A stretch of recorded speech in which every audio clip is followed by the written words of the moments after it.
নমস্কার, নির্মল আনন্দে সবাইকে সুস্বাগতম। গুরুদেব প্রভু শ্রীকৃষ্ণ ও রাধা মায়ের আশীর্বাদকে সারথি করে শ্রীমদ্ ভগবত গীতার প্রণাম মন্ত্র দিয়ে শুরু করছি আজকের গীতা পাঠ। শ্রীকৃষ্ণ হৃদয়ং গীতা সংসার মলনাশিনীম জ্ঞানম ভক্তিম মুক্তিদাত্রীম গীতা দেবীম নমস্তুতে। ওম নমো ভগবতে বাসুদেবায়। ওম নমো ভগবতে বাসুদেবায়। ওম নমো ভগবতে বাসুদেবায়। রাধে রাধে রাধে রাধে রাধে রাধে রাধে রাধে রাধে রাধে। শ্রীমদ্ ভগবত গীতা তৃতীয় অধ্যায় শ্লোক নাম্বার 15। কর্ম ব্রহ্মোদ্ভবম বিদ্ধি ব্রহ্মাক্ষর সমুদ্ভবম তস্মাৎ সর্বগতম ব্রহ্মা নিত্যম যজ্ঞে প্রতিষ্ঠিতম। আচ্ছা, প্রথম লাইনের প্রথম পাঠটুকু হচ্ছে কর্ম ব্রহ্মোদ্ভবম বিদ্ধি, এটা আমি বাংলায় বললাম। এবার দেখি এটাকে আমি কিভাবে সংস্কৃততে উচ্চারণ করব। সংস্কৃত উচ্চারণের কাছাকাছি পৌঁছানো যায়, সেজন্য একেবারে বাংলা হরফে প্লাস প্লাস দিয়ে একটু সাজিয়ে নেওয়া হয়েছে এবং কিছু কিছু জায়গায় লাল দেওয়া হয়েছে। যে যে জায়গাগুলো লাল দেওয়া হয়েছে সেই জায়গাগুলো চান্টিং এর চলনের সময় উচ্চারিত হবে না, ঠিক তার উপরের ব্র্যাকেটে যে অক্ষরগুলো দেওয়া আছে সেগুলো উচ্চারিত হবে। তাহলে প্রথম লাইনের প্রথম পাঠটা সংস্কৃত উচ্চারণটা একটু দেখে নিই। কর্ম, এখানে ময় রেপ আছে। পাশের ক্যালেন্ডারে 3 নম্বরে তালিকাভুক্ত করে দেওয়া আছে, রেপ থাকলে সেটা বয়শূন্য রয় হসন্ত হিসেবে প্রতিস্থাপিত হয়ে যায়। এবার বয়শূন্য রয় হসন্ত, তার মানে এটা অর্ধর।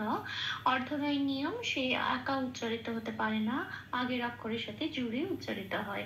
এখানে আগের অক্ষর ক, কয়ের সাথে জুড়ে উচ্চারিত হবে কর বলে। ময় রেপটা যেহেতু প্রতিস্থাপিত হয়ে গেল বয়শূন্য রয় হসন্ত দিয়ে, মটা ফ্রি হয়ে গেল, মটা পূর্ণরূপে উচ্চারিত হবে ম বলে। তাহলে প্রথম শব্দে সংস্কৃত উচ্চারণ পেলাম কর্ম, আসি পরের শব্দে ব্রহ্মোদ।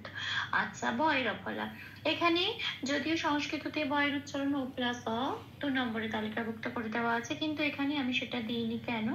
তার কারণ একটু খেয়াল করলে দেখা যাবে যে এখানে বয়ের পেটটা কাটা।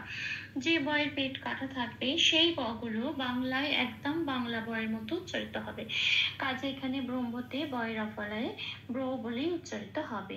আচ্ছা, ব্রহ্মতা যেমন আছে তেমন তার পরের অক্ষরটা আছে দয় ভয়। দয় ভয় যুক্ত অক্ষর, দ আগে আছে তাই দয় হসন্ত লাগিয়ে দটাকে বার করে এনে আগের অক্ষর ময় ভয়ের সাথে ময় ভয় ওকারের সাথে জুড়ে উচ্চারিত হলো বোধ বলে, আর ভটা পরে রইল পূর্ণরূপে উচ্চারিত হলো। তাহলে এই শব্দটা হলো ব্রহ্মবোধ। ভ, তারপরে শব্দ আছে ব, তাতে লাল দিয়েছি কেন? তার কারণ 2 নম্বরে তালিকাভুক্ত করে দেওয়া আছে বয়ের উচ্চারণ সংস্কৃততে ও প্লাস অ, মুখটা খুলে বলতে হয় ওয়া, সেই জন্য উপরে ব্র্যাকেটে ও প্লাস অ দেওয়া আছে। আর তারপরের অক্ষর আছে অনুস্বর। শব্দের শেষে অনুস্বর থাকলে সেটা 5 নম্বরে তালিকাভুক্ত করে দেওয়া আছে ময় হসন্ত দিয়ে প্রতিস্থাপিত হয়ে যায়। তাহলে এইটা ময় হসন্ত দিয়ে প্রতিস্থাপিত হয়ে শব্দটা কি পেলাম আমরা? ব্রহ্মোদ ভা ওয়ম। হ্যাঁ, যেখানে লাল থাকবে উচ্চারণটা করবো না, ওটা বাংলা উচ্চারণ হয়ে যাবে, উপরে চলে যাবো সোজা, তাহলে হবে ব্রহ্মোদ ভওম। এটা উপরে ব্র্যাকেটে যেটা আছে সেটাই উচ্চারিত হবে। তারপরে শব্দে আসি বৃদ্ধি। বয় হস্যতেও লাল দিয়েছি, তার কারণ বয়ের উচ্চারণ বোঝানোর জন্য 2 নম্বরে তালিকাভুক্ত করে দেওয়া আছে বয়ের উচ্চারণ ও প্লাস অ, কিন্তু আমি এখানে দিয়েছি ও প্লাস হস্যই। কেন? কারণ এখানে বয় হস্যই আছে, তাই উচ্চারণটা হবে উই। আচ্ছা, তারপরে দয়, দয় হস্যটা একটা যুক্ত অক্ষর, দ আগে আছে হসন্ত লাগিয়ে অর্ধ দ বানিয়ে তাকে আগের অক্ষর বয় হস্যের সাথে জুড়ে উচ্চারিত করলাম উইট বলে, আর ধিটা যেমন আছে তেমন পড়ে রইল। তাহলে প্রথম লাইনের প্রথম পার্টে সংস্কৃত উচ্চারণটা কি পেলাম? কর্ম ব্রহ্মোদ ভ ভবম বৃদ্ধি। আসি পরের শব্দে। আচ্ছা, ব্রহ্মা, এখানেও বয়ের পেটটা কাটা, কাজেই বয়ের উচ্চারণ বাংলা বয়ের মতো হবে, ব্রোটা ব্রো বলে রয়ে গেল।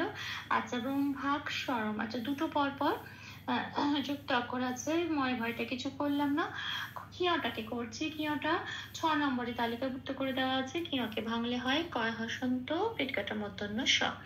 আচ্ছা, তাহলে এবার ময় ভয় আকারের সাথে কয় হসন্তটা চলে গেল, কয় হসন্ত মানে অর্ধ ক, সেটা আগের অক্ষরে ময় ভয় আকারের সাথে জুড়েই উচ্চারিত হবে ব্রহ্মাক বলে। আর পেট কাটা মূর্ধন্য স্বটা পরের শব্দ পরের অক্ষরের সাথে যুক্ত হয়ে যাবে বয়সন্য রায়ের সাথে স্বর। এই দুটোই পূর্ণরূপে উচ্চারিত হবে স্বর বলে। স্বর, তারপরের অক্ষর আছে স। এই সটা শুধু উচ্চারণ করতে হবে, মনে রাখতে হবে সংস্কৃততে যন্ত্রস্বরের উচ্চারণ সারেগামা পায়ের আমরা যে সাটা বলি ঠিক সেরকম। হ্যাঁ, সা এটা। আচ্ছা, তারপরের অক্ষর আছে মু, যেমন আছে তেমন। দয় পয়টা যুক্ত অক্ষর, দ আগে আছে, হসন্ত লাগে অর্ধ বানিয়ে এই ময় হস্যর সাথে জুড়ে উচ্চারণ করব মুদ বলে। ভটা পড়ে রইল, পূর্ণরূপ উচ্চারণ করবো বয়ের উচ্চারণ দেখানোর জন্য বয় লাল দিয়েছি, ওপরের ব্র্যাকেটে লিখে দিয়েছি ও প্লাস অ, ঠিক আগের মতো ওয়া বলতে হবে। আর ময় হসন্তটা এটা শ্লোকের মধ্যেই আছে, শুধু খেয়াল রাখতে হবে হসন্ত লেগে যাওয়া অক্ষর সবসময় আগের অক্ষরের সাথে জুড়ে উচ্চারিত হয়। ভবম, এটা ভবম বলতে পারবো না, পূর্ণরূপে উচ্চারিত হবে না মটা, এটাই। তাহলে আমার এই প্রথম লাইনে সেকেন্ড পার্টের সংস্কৃত উচ্চারণ কি পেলাম? ব্রহ্মাক স্বর সমুদ ভাবম, এটা আসি পরের পার্টে। পরের লাইনের প্রথম পার্টটা হচ্ছে তসমাৎ সর্বগতম ব্রহ্মা, এইটুকুনি হচ্ছে আমার পরের লাইনের প্রথম পার্টটা। আচ্ছা, তসমাতে যন্ত্রেশ্বর ময় আকার আছে, যুক্ত অক্ষর যন্ত্রেশ্বরটা আগে আছে, হসন্ত লাগিয়ে বার করে আনবো, তার সাথে জুড়ে উচ্চারিত হবে তস। ময় আকারটা যেমন আছে তেমন পড়ে থাকবে, খণ্ডত্ব আছে শব্দের শেষে। আচ্ছা, 4 নম্বরে তালিকাভুক্ত করে দেওয়া আছে খণ্ডত্ব থাকলে সংস্কৃততে তয় হসন্ত দিয়ে সেটা প্রতিস্থাপিত হয়ে যায়। তাহলে আমি শব্দটার উচ্চারণ কি হবে? তসমাৎ। আচ্ছা, তারপরে শব্দে আসি সর্ব, বয় রেপ আছে, রেপ থাকলে 3 নম্বরে তালিকাভুক্ত করে দেওয়া আছে বয় শূন্য রয় হসন্ত হিসেবে প্রতিস্থাপিত হয়ে যায়। এটা অর্ধ র দন্তেশ্বরের সাথে জুড়ে উচ্চারিত হবে স্বর বলে বয় লাল দিয়েছি বয়ের উচ্চারণ বোঝানোর জন্য। ওপরের ব্র্যাকেটে লেখা আছে ও প্লাস অ ব, গটা পূর্ণরূপে উচ্চারণ হবে, তটো তাই, কিন্তু অনুস্বার আছে শব্দের শেষে।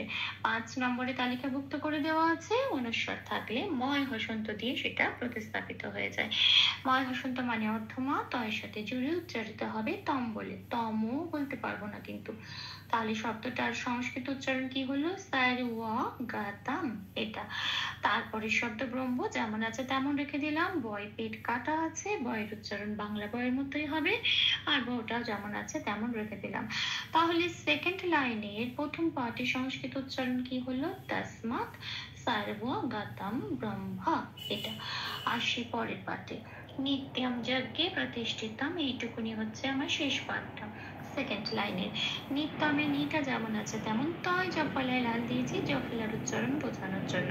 1 নম্বরে তালিকাভুক্ত করে দেওয়া আছে হস্য প্লাস অন্তঃস্থ, হ্যাঁ এটা তয়ের সাথে পড়ে দিতে হবে, তাহলে হবে তয় হস্য অন্তঃস্থ তীয়, এটা।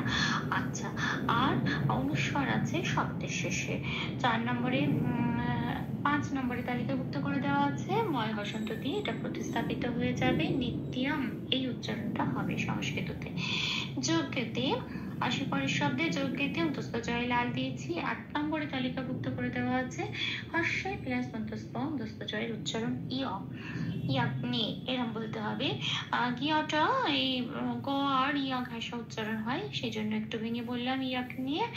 আচ্ছা, তারপরের শব্দে আসি প্রতিষ্ঠিত, আমি প্র যেমন আছে তেমন, তি যেমন আছে তেমন, পেট কাটা মধ্যন্য শয় ঠয় তার যুক্ত অক্ষর, পেট কাটা মধ্যন্য শয় হসন্ত লাগিয়ে বাইরে বার করে এনে তয়ের সাথে জুড়ে উচ্চারিত হলো তিস, ঠয় হস্য এটা পড়ে রইল, তমটা যেমন আছে তেমন।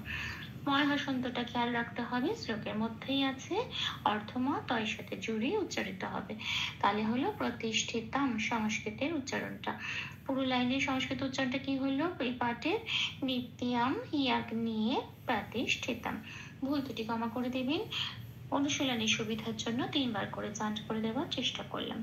কর্ম ব্রহ্মোদ্ভবম বিধি ব্রহ্মাক্ষর সমুদ্ভবম, তস্মাৎ সর্বগতম ব্রহ্মা নিত্যম যজ্ঞে প্রতিষ্ঠিতম।